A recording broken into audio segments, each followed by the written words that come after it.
The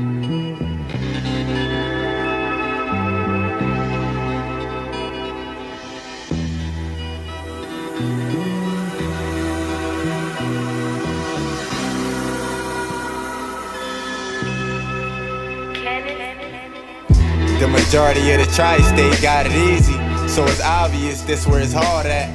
Welcome to Faces of the Future podcast. It's your boy Millz. I'm sitting here with my man Shan. Episode 2, baby. We live. We back, man. How you feeling this week? Good, man. It was a good week. We had a good first episode last week. It was a lot of fun. Flew by. The week did go by. We back here already. Yeah, for real. All the days matched up and everything like that. So it's like, I didn't feel like we really had a week because we saw each other multiple times. Yeah, we week, did. So. Been doing a lot of work on this. A lot of talks. What we're going to talk about today. A lot of good topics to get to. Yeah. A lot happened this past week. First things first, man. How about Tiger Woods today? So happy for Tiger Woods winning the Masters. I was really smiling ear to ear when he won. Happy for him. Been a long time coming for him. Really been putting in that work. Good to see him win. The leaderboard was crazy. They had like 8 or 9 people within one stroke going into like the last.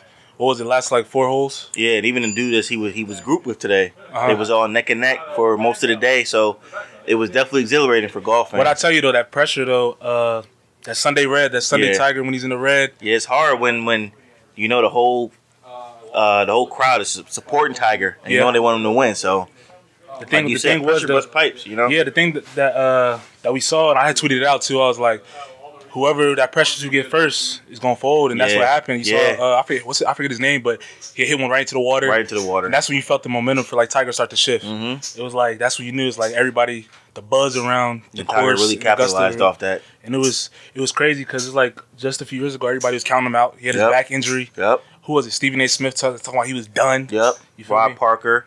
You know, even guys now when he was winning this week saying going into the weekend that he wasn't going to win and stuff like that. So it's good to see him win.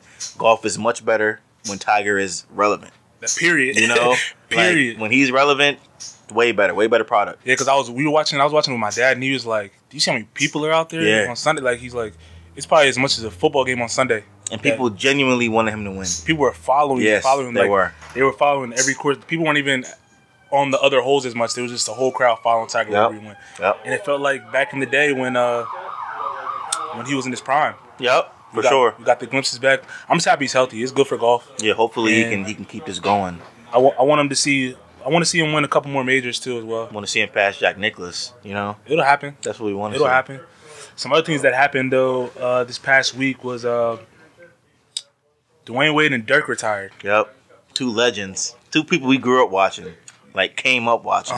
You know, for me, Dirk was one of my favorite shooters of all time. You know what I'm saying? From the elbow, every time. Oh yeah, that turnaround fadeaway. Yeah, that high arcing shot, definitely unblockable. Really an international superstar. You know, and a real just nice guy, all around nice guy. And D Wade, I mean Wade County. Wade is Wade. Yeah, Wade County. Wade. There's a lot you can say about Dwyane Wade. Yeah, there is. You feel me? My most memorable moment from Dwyane Wade, I'll remember this to this day. On a fast break when he dunked on Anderson shot. Off the Euro. Oh my God. Just punched on him. Yeah. It was so unexpected. And then walked over him. Yeah. You know? That's when you knew. That was vintage Wade before his knees went bad. You know? Yeah, his knees went bad. But I mean, he changed his game up though when his knees did go bad. He still was effective. You feel me? Became a better shooter. You know, learned how to play off the ball more. Started playing really more of a point guard once his knees went bad, you know. But Dwyane Wade, I think he solidified himself as a Hall of Famer for sure. Oh yeah, first ballot, one of the best shooting guards ever by far. And what about what you think about Paul Pierce and all the stuff he was saying? It's funny. It's funny because I can talk about this all day. Yeah, I know. It's just Paul like Pierce. Don't get me wrong. Like I respect the truth. You know what I'm saying? Of course, Paul Pierce is nice. Of course, without you a know, doubt. but I mean, one of the better closers. Yeah, definitely a great closer. But saying he's better than D Wade? Nah, not even close. I mean, where you put him in your DZ top 5 shooting guards of all time? Paul Pierce? Do you think he's top 5? Nah, I don't think so. I thought he was a small forward more, for real. I mean, because on that Boston team, Ray Allen was a shooting guard. That was but I'm saying the Boston team that was later in Paul Pierce. I mean, even Paul in his prime. I'm taking prime D Wade over prime Paul any day. But I'm talking about the positions. Like he was a shooting guard. Like he was considered a shooting guard. Is he top 5? He's top 15. Facts. He's not top 5. So that's a big disparity. That's a big difference, though. Yeah, I mean, 5'15". I don't want to disrespect him because he is nice, but But the funniest thing is when Jalen Rose put him on blast in front of everybody. Went down all the stats of what he had versus D Wade, and it wasn't even close. At all. It wasn't even close. And you saw the look on Paul Pierce's face. Yeah, I mean, really he knew put it. me on blast. Yeah, but I mean, Paul Pierce said, if you give him the teams D Wade had, that he would be able to win like 5 rings. Do you agree with that? I could say he could win. I could say he could win. Prime Paul Pierce with LeBron and Bosh. Yeah, anybody with LeBron and Bosh could get a dub. But I mean, like I said, he had KG and Ray Allen. You know what I'm saying? He had a squad. But he had them in their later parts of their career. They were still in their prime, though. They were in the latter part of their primes. But they wasn't like LeBron prime or right. Bosh I mean, prime. LeBron is LeBron. You know? Like, I mean, KG's one of the best defenders of all time. Yeah, but Ray Allen's one of the best shooters of all time. That's true. But I'm saying LeBron James in his prime compared to LeBron is LeBron, so that's not really fair. Compared to KG and Ray Allen, come on now. I'm just saying. And really, Ray Allen wasn't in. I don't consider Ray Allen in his prime when that happened because he was like on the decline. They were both in their 30s, their early 30s. So I mean, but it wasn't Ray Allen on the Bucks or the Sonics. Nah, Ray Allen that was dunking on everybody. It was Ray Allen with the ball. He was only shooting threes, not punching on nobody. You feel me? KG was still a force back then. Yeah, KG still talking his talk, all that stuff, doing what he did all the time. But defensive anchor, but they had a squad. I agree with what Paul Pierce said. If he was on the team with Dwyane Wade and Chris Bosh when they're in their prime, he probably would have got a couple rings. I'm not gonna say would get more than D Wade, but I'll give him the benefit of the doubt. I think he hates D Wade because of that year that Bron and when Bron was in Miami, and they cooked him in the playoffs. You know what I'm saying? That was like the last year of the Big Three. You know what I mean? Yeah, that was a shift in the East when LeBron really solidified himself as the best. That man, like he was that man, but like. You feel me? That was the year that had just come off of losing that was the first year they went to the finals, right? One of the two. It was either the first year they went or the second year when they won it. It was one of the 2 years, but I remember LeBron gave him like 45 facts to close out the series. You know what I'm saying? Like an easy 45. Was salty, oh yeah, because he was the one guarding LeBron. You know what I'm saying? That makes it even worse. Yeah, he was one guarding LeBron. That makes it even worse. But something a lot of people are talking about today, though, if you could go back and redraft Dirk and D Wade in today's game, who would you take first? Because it's a shooter's league now. You know what I'm saying? Dirk being a 7-1 stretch 4. Because Dirk was basically the first real stretch 4 like that. So I probably that was pulling. You would probably take because D Wade's one of my favorite players. Of course, but Dirk, I'd probably take Dirk because he makes it hard to defend big men. Like you would really have to change your lineup to guard Dirk. You feel me? He'd be a matchup issue. 7-1 3-point shooter. Can handle the post work. Can shoot the 3. For sure. He's not as athletic as the guys like a KD or something like that, but he still does damage. Give you buckets. But we're thinking about Dirk right now, but Dirk when he was young. That's what I'm saying. Like if you could take him you could take him draft right now, like a young D Wade and a young Dirk. That's still hard. It's hard. But just for the matchup purposes, because there's so many guys that are just as athletic as D Wade in the NBA in terms of guards, I'll probably take Dirk. Yeah. You feel me? Yeah, I respect it. But I agree. But I mean, I don't know. Win-win. I remember prime Dirk killing the Heat in that finals. Yeah, killing the Heat. There was a picture that said, "What if I told you that there was a team that put a group of superstars together to beat one man and they couldn't? They would never believe it." And I was and not crying. even that, but that Mavs team, it was like J Kidd, Barea, Devin Harris, Deshaun Stevenson. Was Terry on that team or no? Jason Terry was on that team. They had Chandler was on the team. Tyson Chandler was their starting center. They had a squad. I think was Sean Marion on the team too. Yes, Sean Marion. They had a squad. They had a nice squad that year. People were knocking the Heat that year like the Mavs were some pushovers, but they weren't. Plus, that was the Heat's first year together. You know what I'm saying? LeBron still didn't know how to win yet. He kind of needed to go through that to take it to where he is now. Yeah, he got backlash. But speaking of that, like now that class and the rest of the NBA that we're used to watching, there's a shift. Yep. So. With that being said, who do you think is going to be the new face of the league when it's all said and done? Do you think the Greek Freaks line up to be the face of the league? I mean, I know the league's in good hands with the Greek Freak, like Greek Freak, Ben Simmons, Embiid. Kyrie's still young. You know, you still have a bunch of good young D'Angelo Russell players. Was coming on finally. Yeah, De'Aaron Fox, Sacramento. I feel like Russell's about to be, because just being at the Sixers game, I feel like Russell's about to be. Dame Lillard, McCollum out west. I forgot about Jamal Dame. Murray, Jokic. I forgot about Dame. You know what I'm saying? The Dame. Nuggets. You know what I'm saying? The Nuggets are. Jokic is tough.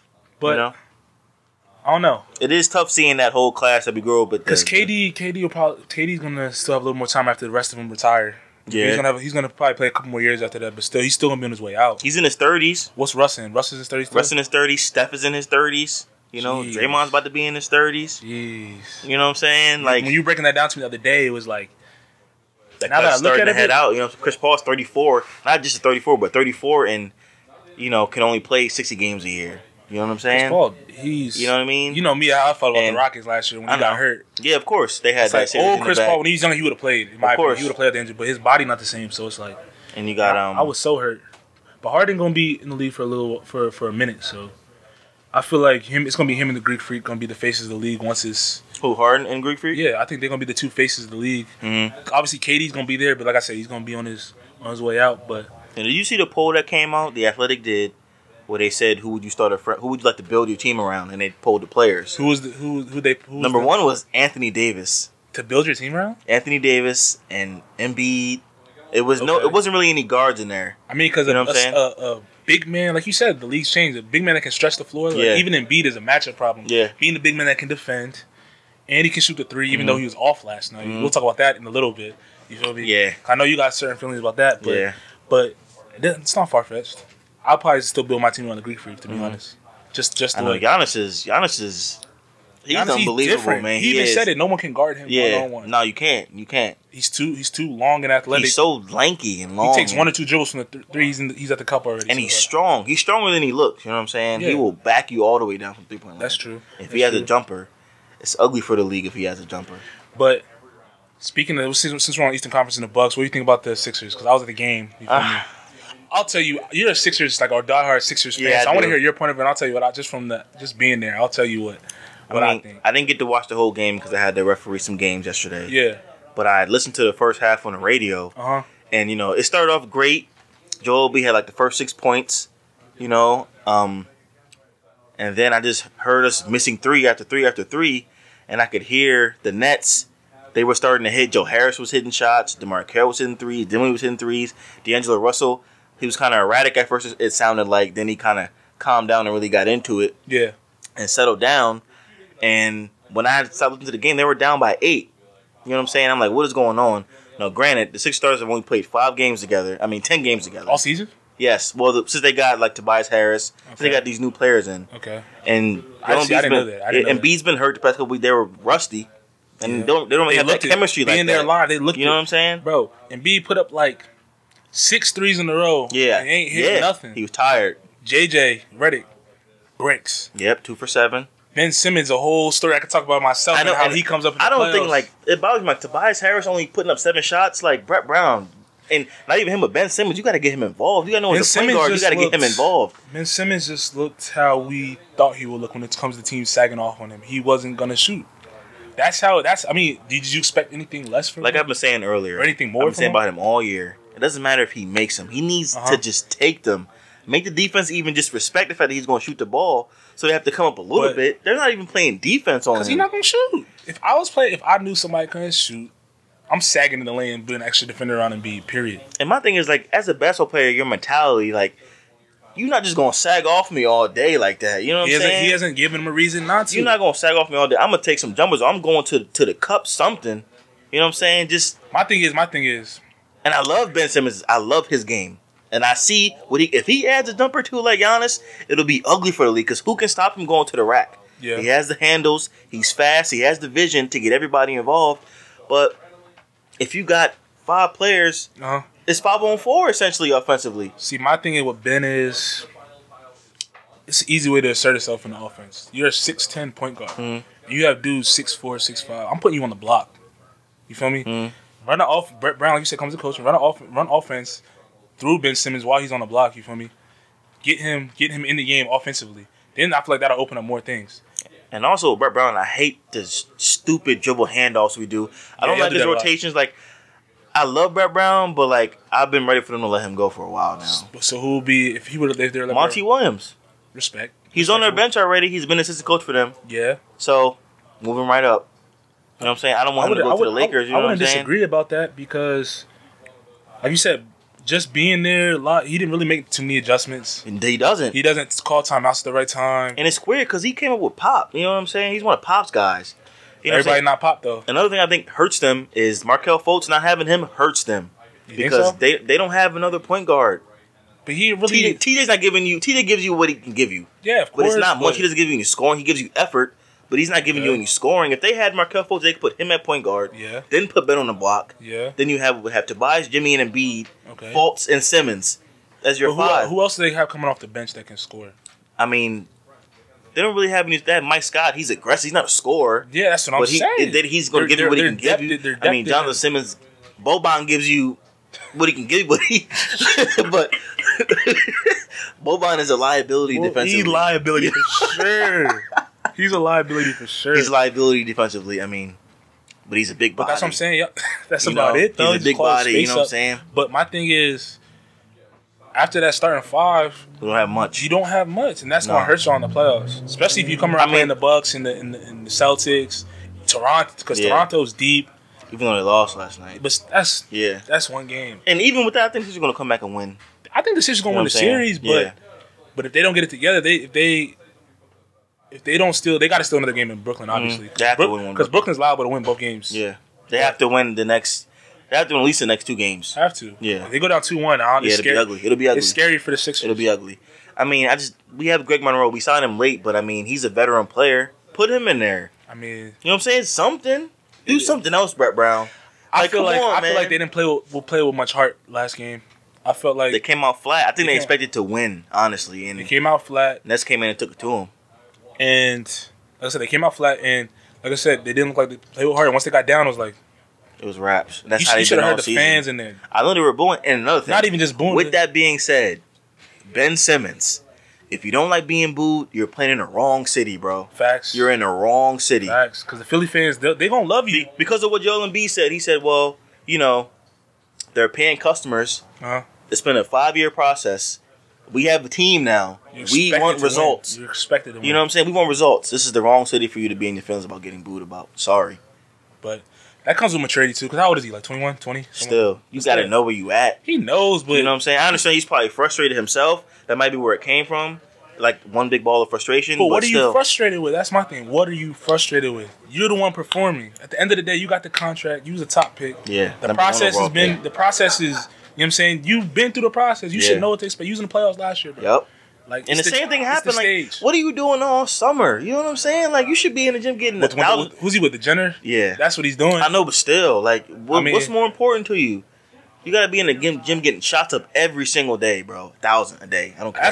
That's my biggest thing. Your jumper should be better. It should be way better. Because when they was bashing LeBron about his jumper, what did he do? He went in and worked on it. And now that boy, he's stroking it. Yeah, and like it's a shooter's league now. Yeah, period. It's a shooter's league, and there's too many good guys in me that can teach you how to shoot the ball for you to not have any kind of jumper.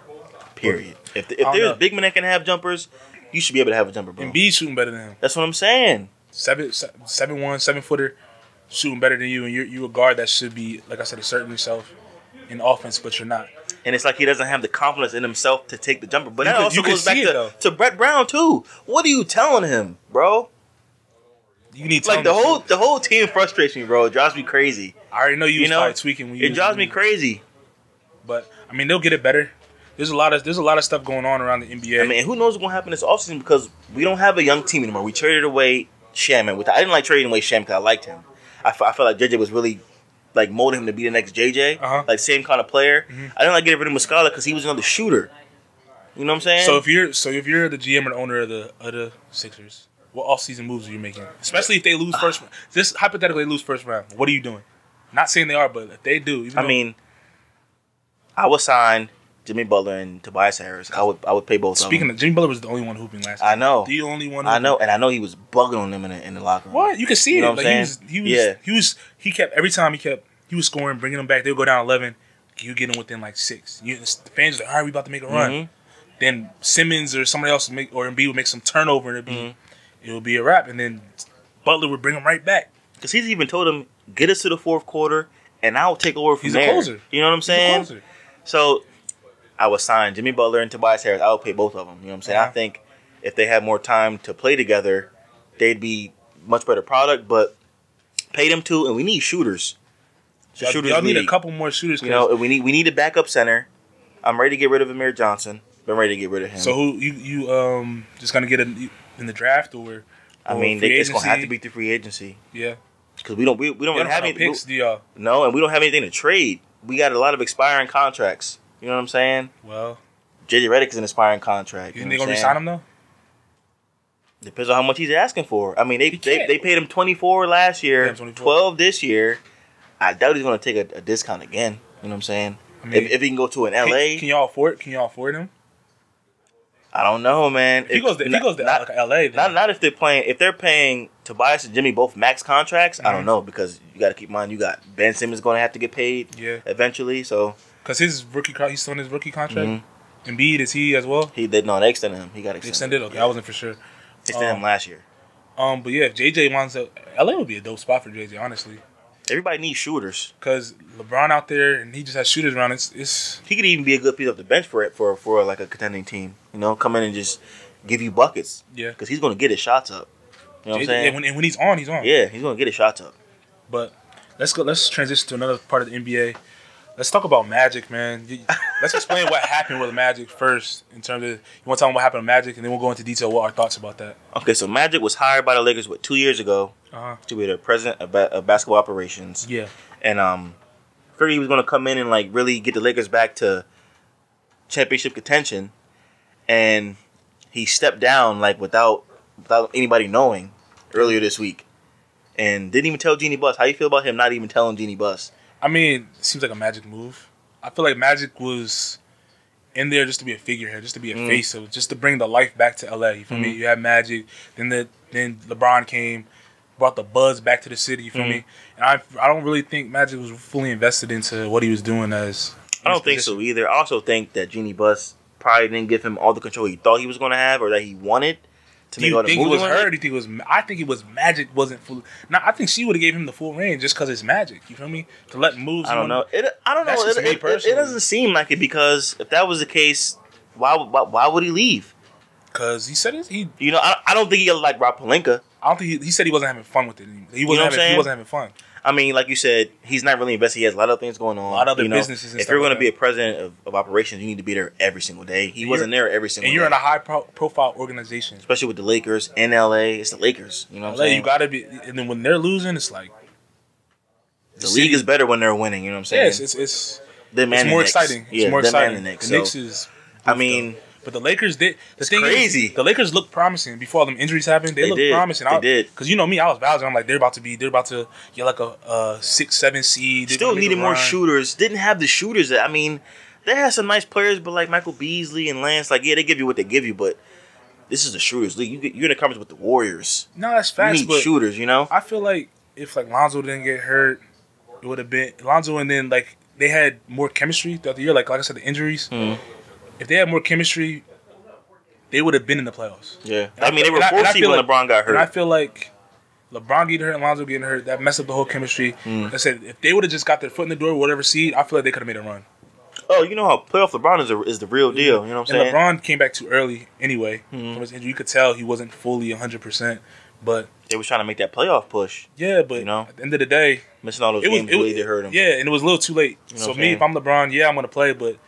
You saw you weren't going to make. I would heal my body. That was really time for those young players to step up. Yeah, to get them experience. When he went down to really like. But they didn't. Nah, they didn't at all. And it's Brandon Ingram showed flashes. Yeah, and it's sad he has that blood condition now. Yeah. So hopefully, I didn't hear about that. What happened with that? He has like a blood clot issue.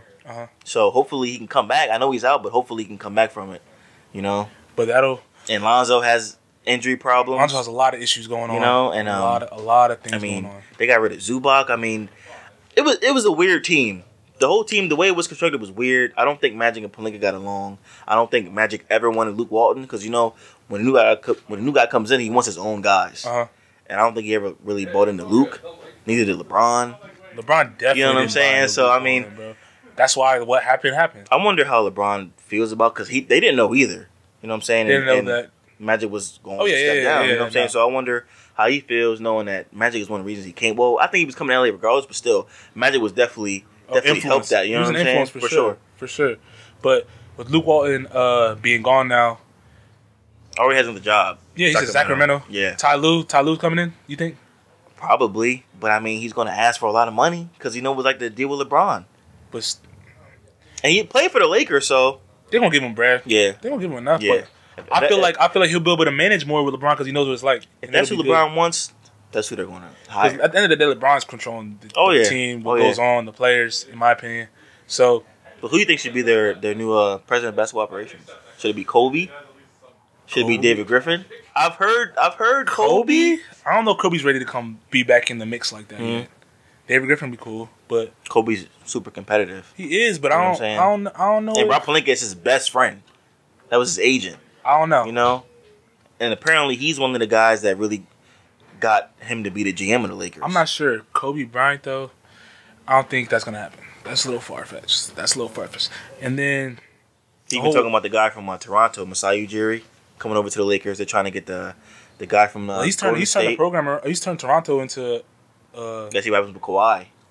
You know what I'm saying? Yeah. They went all in this year. Uh-huh. You know what I'm saying? And the owner from the Warriors, they're president as well. So, I mean, we'll see.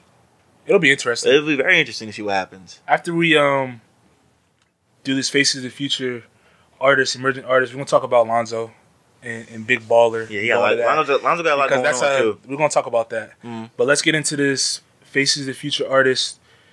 It's Young G out of Philadelphia. He just dropped a single, Jingling, and you can stream his music video on YouTube. He's getting some buzz around the city right now. Dope video, dope vibe. He's a little old school vibe. Lyrics are good. Classic beat. So this is Young G Jingling. On Instagram, YoungG_215. I'm pretty sure his Instagram name is. He's getting some buzz around the city. Up and coming artist. Dope artist. Dope. He had a special feature appearance in his music video, Beanie Siegel. Mm-hmm. So check him out. But let's get into that Lonzo Ball talk, big baller brain, all that talk. Been a lot going on with Lonzo. He had one of the co-founders of Big Baller Brand was stealing money from him, about $2 million. And it's also his dad's best friend. You know what I'm saying? So he left Big Baller Brand altogether. Okay. And he signed with somebody else, but I forget the name of him. And I also saw a report that he was going to have surgery on his own. Unauthorized, right? And the Lakers are going to void his contract. Like, what are you doing, Lonzo? I feel like that might have been LeVar in his ear because I don't think he would. I just feel like there's a lot. There's too much. I feel like the notoriety and fame got to what they were going because they was going smooth. You feel me? I was rocking with everything they were doing, like being independent, having their own brand, everything coming through the family and stuff like that. Respect. But like once the LA scene hit and LeVar started getting up there, LeVar cracks me up. You feel me? Yeah. And not to knock LeVar because the media kind of puts him in a light that's not really true all the time. They just take clips. A lot of stuff he says is true. Oh yeah. But I feel like you said the $2 million getting taken from Lonzo on the low without him knowing, stuff like that. Messes up relationships, even between the father and son. Oh yeah. Because like you said, that's being his best friend. It's like if you're allowing this to go on, what else are you doing behind the scenes? Is this really about the family's brand? Or is this really about you getting your brand out there? Right. Like, because it's supposed to be about the kids. You from your father, you're supposed to. I'm not telling anybody how to father parents. I've never been a father, nothing like that. But at the end of the day, I would think that you want your kids' best interest. For sure. And I mean, LeVar's a funny guy. I mean, granted, he had at one point in time had all his kids scholarship to UCLA. Yeah. So I mean, much credit to him for that. You know what I'm saying? Yeah, he's done everything right when it comes to that stuff. Oh yeah, and he really like. He encourages all of his sons to be the best. I mean, you got to respect that. You know what I'm saying? He encourages them all to work hard and be the best at what they do. Why not? You know what I mean? And it's just crazy to see what's going on. I mean, Lonzo got his tattoo covered up. So, I mean, there's a lot of speculation about what's going on Jello, with that. I don't even know what's going to happen with Jello. He's not even playing basketball right now, is he? Nah, he's not. I know he has some eligibility issues. I don't know if he can play in college or not. I know he has some offers. I'm talking about the middle one. Oh, I don't think he has a shot in the league. He's just league. Yeah. I don't think he has a shot in the league. I had high hopes for him. So you remember me and the child's like he's the sleeper. I thought he was definitely the best shooter. He could shoot. Yeah. He got the size. Yeah.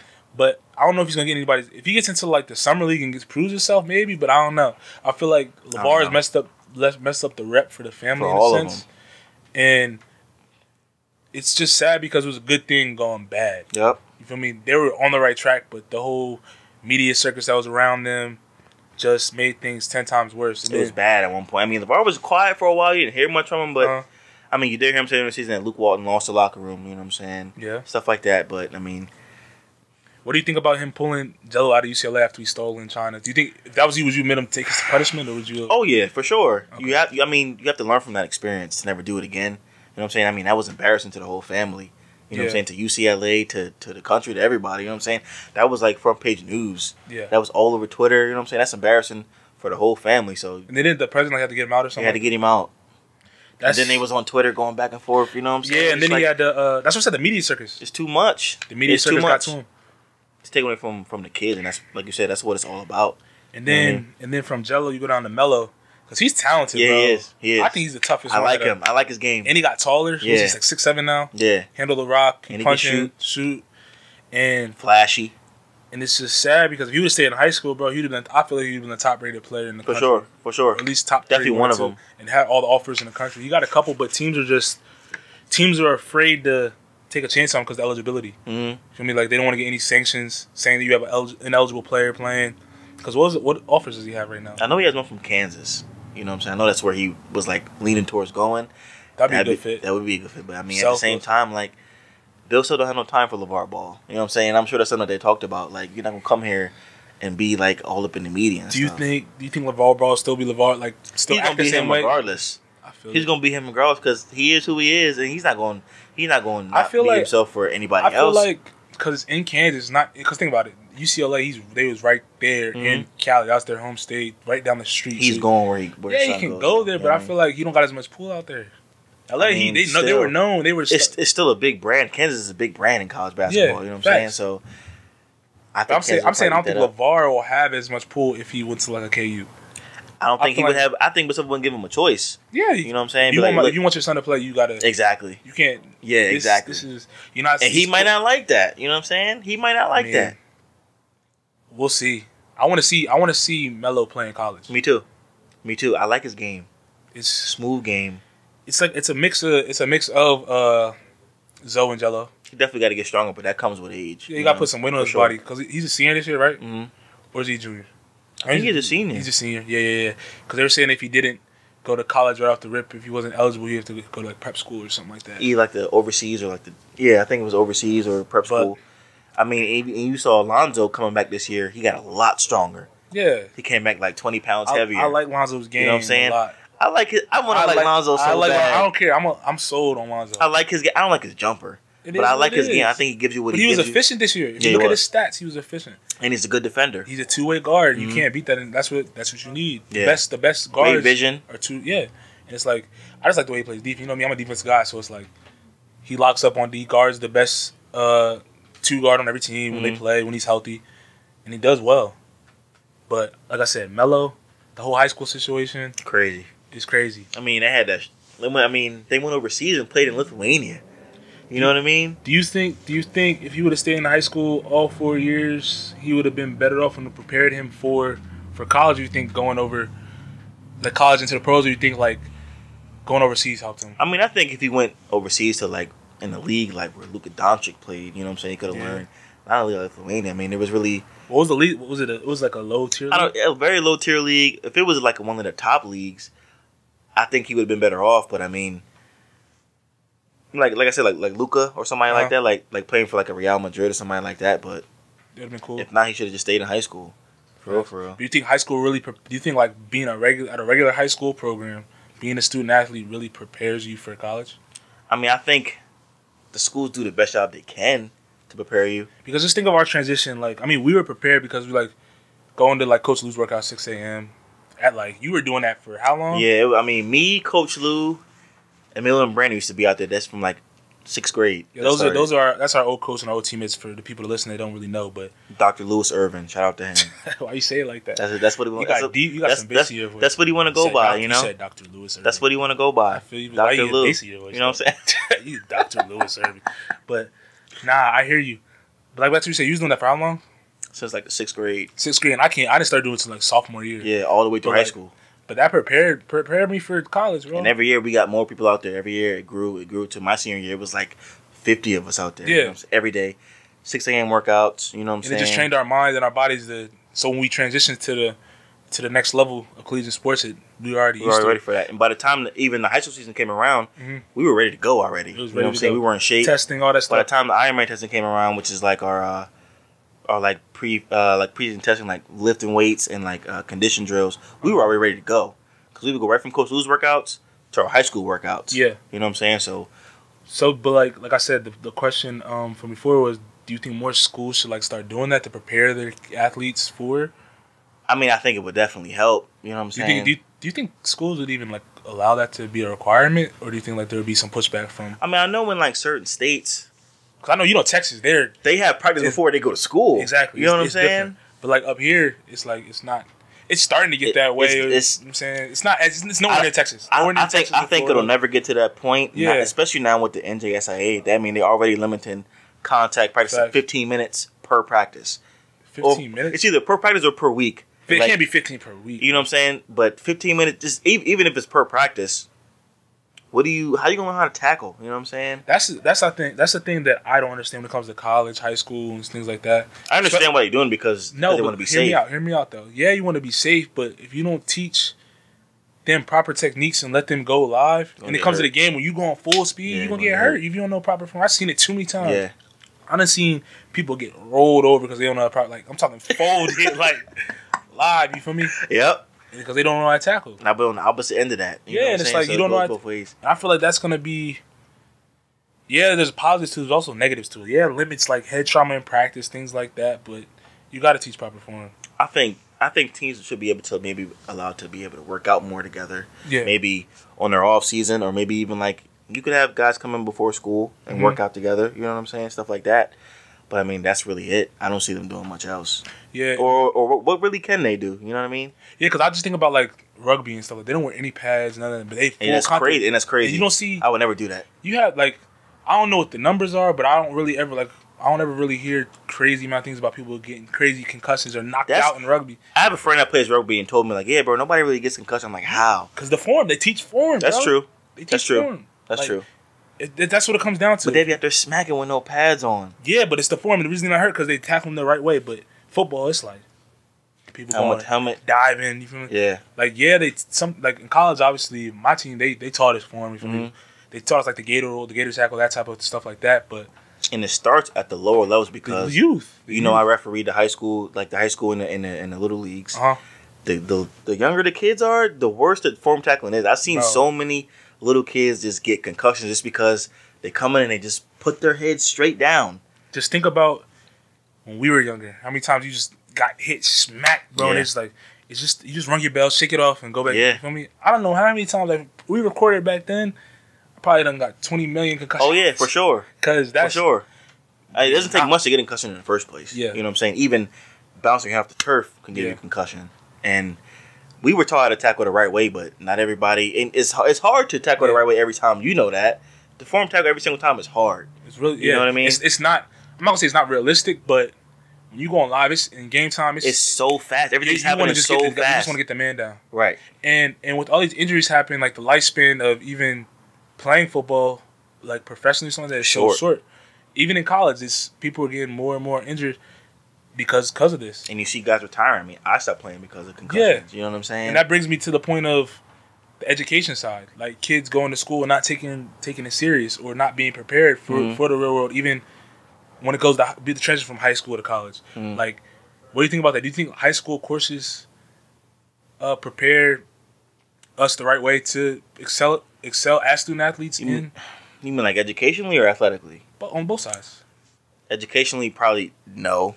You know, I mean, so many stuff I learned about high school was like irrelevant once I got to college. And that's how I felt too. And like even in college, some classes you take, it's like, this is like, what am I here for? You know what I'm saying? Yeah. But they make you take these certain classes, those core classes they make you take. Classes, you know, but I feel like those are just to find yourself, what you want to do. Get But I feel like with high school courses, they should teach us more about. I don't even remember many of my high school. I don't, but I feel like they should teach us more stuff about like how to write a check. Things how like to pay taxes, all those, how to get a loan, how to buy a car, how to buy a house.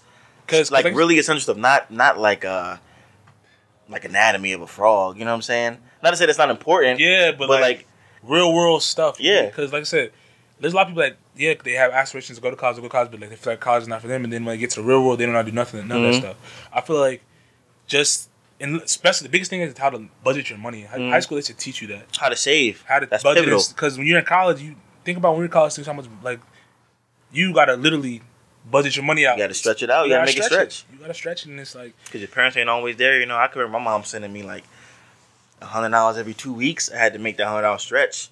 You know what I'm saying? And like I said, I've had roommates, teammates, things like that were, like, less fortunate and things like that didn't have parents give them bread like this. So I literally watched them budget their money. They knew how to do it, but people that, even me, sometimes my parents give me money, I'd be spending. I'd be ready to. I'd have learned. I learned, obviously. It's hard, and it takes a lot of discipline to be able to spend your money. It's not easy. You know? It's something that should definitely be taught and should be focused on more. I feel like if that's one thing they should change about the curriculum in high school and preparing them for college and just living on their own, it'll be that. Even classes on how to live on your own, or classes on how to study, how not to study. Because it sounds dumb, but a lot of people don't know how to study. Because high school. Think about it. The challenges from high school. Think about the courses we took and how easy. I'm gonna say high school. It was easy. It was easy, bro. It was easy. Didn't have to study. You know me when it came to school. Didn't have to study. Procrastinate, but I still get A's, B, think that type of thing. You get to college, it's a whole different world. And you might have 2 tests the whole semester, but if you get an F on one test, that could be your whole grade. And like, it's so much more stressful in college. You know what I mean? Because there's so much more of a demand of work, and a lot of professors, they would demand perfection. And they would take off points for if you write a paper, they're taking off points for everything. Yeah. You know, and they don't always curve everything. You know what I'm saying? I rarely had curves in college. Yeah. Rarely. You know? Yeah. And I kind of got used to that because high school, there was a lot of curving. In high school, I feel like... They curved everything. But high school is like a smaller, more intimate environment where like teachers should be able to work with students one-on-one. When you get to a big college, you might have 150 to 300 students in your class. Yeah. Your professor doesn't have time to sit down with you and actually show you. So if you're not paying attention to what he's teaching you in that class and almost kind of teaching yourself, you're going to fail. And that comes with like I said, in high school, teaching people how to study because, like you said, everybody's not the same.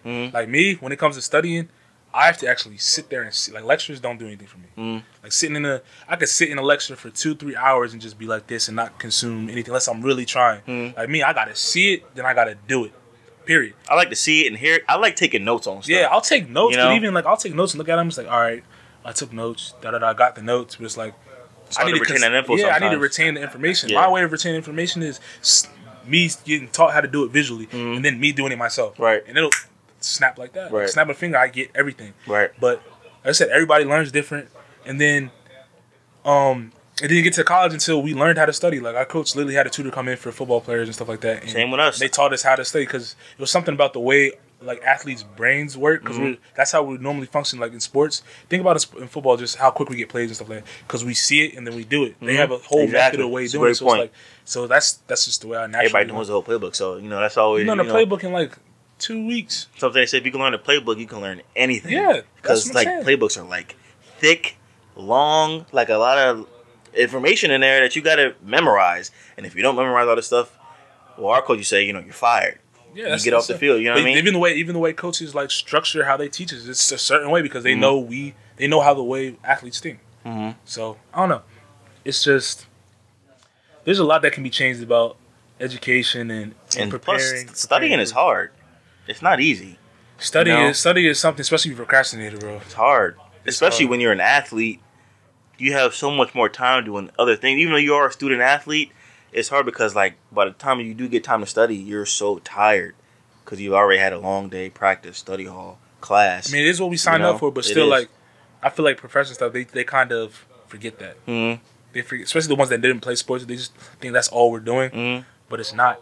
And I don't know. I feel like people are getting better because the conversation's being brought up so much. Like, it's becoming more and more of a thing to not be at the lenient, same time, I feel like at a lot of these institutions, teams don't really have an excuse to not be passing because I know certain teams have professors just for that team. Yeah, they travel with them, always available. Yeah. So you really don't have any excuse to fail. But still, I get what you're saying. I mean, we had all the tutors. We had all the tutors in the world. Like there was no, we had Miss Venmar. She was really like the team's academic advisor. Like, you need help with anything, you go to her. She gets you right. Like, right. point you in the right direction of every tutor, everything. So it's like there's resources there. You just gotta know how to use them. Right. That's the biggest thing. People are afraid to even use them sometimes. I feel like it comes to the point like some people are just afraid to seem like they're dumb. Like it's not saying they're dumb for help. Yeah, like people don't want to ask for help because then it makes that perception that you're not smart or you're not intelligent because I make them seem weak. You know what I'm saying? And it's like that's not the case at all. Nothing wrong with that. You know, and I mean I've even felt that way sometimes. Me too, for sure. But at the end of the day, I got the help. You gotta get the help because if you don't get the help, you're never gonna know. Right. That's the biggest thing. You gotta get your information. So I don't know. I think we talked about. Is there anything else that we wanted to cover today? I think we covered a lot. So what's going on with Melo? Carmelo Anthony. Oh, yeah. What's going on with him? Melo. I mean, almost until I saw him at the Brooklyn game, I really honestly forgot that he was even in the league still. You know what I mean? Like I really thought that him and the Rockets was going to work out. I'm just gonna say this, and I love Melo's game. I love Melo. Yeah, I love his game. He's underrated, very in underrated, my opinion, especially out of that class. Mm-hmm. But it might be time for him to just.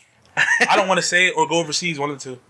Go overseas. He's not gonna do that. Go to China and play. He's not doing that, bro. I'm just saying what. He wouldn't even come off the bench for the Thunder. You think he's gonna go over China? Bro, he would average 60. Melo, you're not in 06, 07, 08. You're not in Denver no more, bro. Melo is my guy too. I like Melo's game. But you can't tell me Melo can't give you something. You know what I'm saying? I feel like he needs to be used in the right way. I'm gonna be biased right now because he was on my squad. I know. And ain't nothing happened. How hype was I when we signed What's the problem with him? How hype was I when we signed Melo? Very hype. I mean, as you should be. What did he do for us? I guess nothing. You guess or you know? What was the problem with him on the floor? Like what was the problem? Why didn't it work out? It seemed like a perfect fit. He's a shooter. It's Melo. Another scorer. He need to be the man. You know that. He can't be the man. But you know that's his mindset. Be the man. No matter what you think, it's just. I think it's just the competitive nature in his genes, in his mind, everything. He feels like he still should be the man. He's a ball stopper.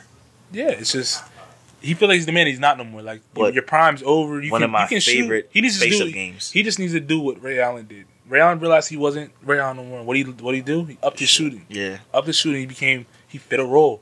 Melo needs to do that if he wants to. His face-up game was ridiculous. You know what I'm saying? It's ridiculous. And his liability on defense. He is. And I feel like, a lot of people say, he never took care of his body the way he should have. I mean, I don't know the details of that, but he always said he came out of shape sometimes. I mean, yeah, there was one season when he looked overweight. Yeah, but this offseason, before he signed with the Rockets, you saw the clips of him in the gym. He was working out. Melo was in shape. The last couple summers, he's been trying to get right. You saw the hooping videos of him running pickup games. And I'm like, all right. That's why it's crazy to see it not work out. I'm like, yeah, because he's so talented. I'm like, yeah, Melo's here. The Rockets signed. Yeah. Melo's here. Like we about to beat Melo's here. Chip season. Mm-hmm. Nah, didn't happen. But he ain't going overseas, bro. I'll tell you that right now. He'll retire first. If you want to check, to still play basketball. Hey, we need him in Philly. We need something, bro. We need something. He can play for us tomorrow. You think? We need something, bro. You think they're gonna sign Melo to a contract?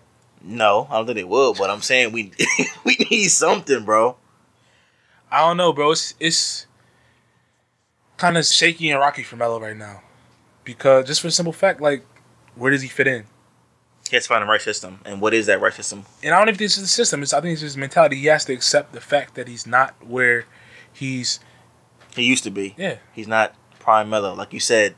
Denver Melo, he was dunking on everybody. That was a crazy Melo. Yeah, with the cornrow Melo. But it is what it is. That's a conversation for the next pod. Yeah, for sure. It was cool. We covered a lot of sports today. A lot of sports talk today. I love it. I love it. It's good. Any shout-outs you want to give to anybody? Family? Shout out to my mom and anybody out there that has a disease. She has lupus.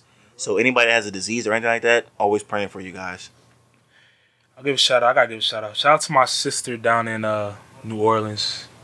That's been, how close we are. You dig. Low you dig. Low you dig. Shout out to Low you dig. Miss you too, Lauren. Shannon, that's fam. So yeah. And I shout out to her. All the things she's doing down there. Love you. And that's it. Miss you, Lauren. See you soon. Yeah, hopefully. Definitely see you soon. You got to get up here. Chase too. See you soon, Chase. Chase gonna see you real soon. Yeah. But That's a wrap. Episode 2. We'll see y'all next week. Don't by quick too. Next week? We're gonna be next week? No. Oh yeah. We'll see y'all soon. Easter. Oh yeah, Easter. We'll see y'all whenever that. The week after. Y'all know.